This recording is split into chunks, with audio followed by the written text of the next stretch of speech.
Okay, Dawn, got you up here. All right, let's go take a look. Now, there's a lot of requirements here that are missing. And what I would like you to do is I would like you to resubmit for Sunday's assignment. And basically, or if you want to resubmit right here, and we'll take a look at this and apply changes to Sunday's submission. But there are some missing requirements. Let me show you exactly what I'm talking about. I'm going to jump over to week 5 final project page, part 1. And we come over here and we see that basically right down here in the milestones, you want to create several thumbnail sketches of various layouts for both the front and the back. So it's not saying jump right to digital mockups. It's saying we need to look at some studies via traditional thumbnail sketches. That's penciled to paper. And it says several. So to me, that means at least 4. So 4 examples of the front of the poster and 4 examples of the back of the poster. Okay, so as far as what we have here, there's a few things that don't really make sense to me. And a lot of that has to do with again, the requirements. So think of all of the stuff that we studied in week 4, week 5, and especially, and even week 3. And I'm talking about things like evocative type design, connotation and denotative meaning in type, using type as symbol, implied or directional lines, visual mimicry and correspondence, simultaneity, visual transformation, visual substitution, visual exaggeration, and all the examples on page 115 to 120 of the textbook. But I don't really see any of that here. Basically, we have this Albert Einstein. Is there a reason for using this type? What is the connection between the theory of relativity and the presentation of this type? There should be a connection here. A lot of students find success in creating some sort of a meaning typographically. Let me show you an example of these examples. So that the typographic meaning here it's not illustrative. This is typographic because the illustration substitutes for the O in Tony.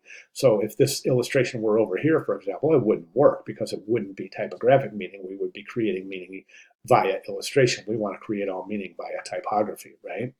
So try to think of a way that you incorporate his theories and his beliefs and his discoveries into here, into the title area. And again, take a look at the examples, not only in the assignment page, but also in the course announcements. Welcome to week 5 and final project explained with examples deconstructed. You want to take a look at those.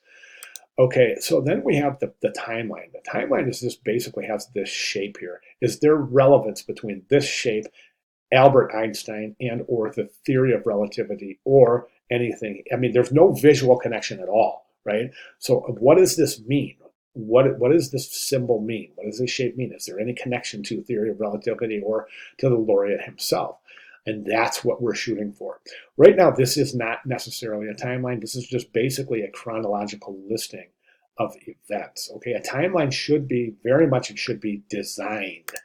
Okay, as we can see, this is designed around this theme, which is established in the front of the poster. This one actually, this has continuation based on concept and meaning and not necessarily visual attributes. So we see the guitar illustration here, the typographic illustration of the guitar, and then the timeline is an actual music staff.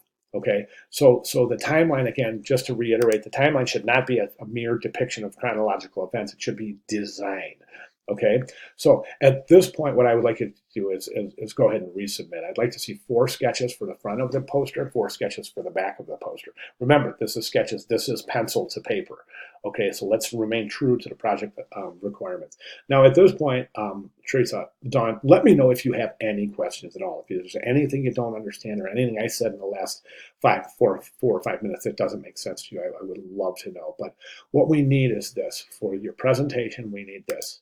And we can jump right over to milestone 5. We need provide your laureate's name, provide the biography paragraphs you intend on using, provide a photo, provide the dates and events of your timeline, and then those thumbnail sketches. Okay, so we'll be looking at for those to be included in your submission for the final for this week, or if you want to resubmit here and then I'll make comments there. And so your choice.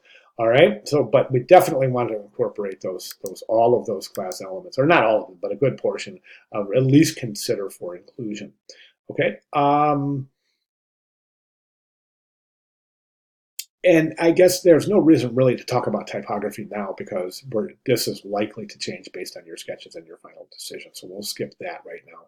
go straight to your sketches when you resubmit. Okay, great. Thank you very much.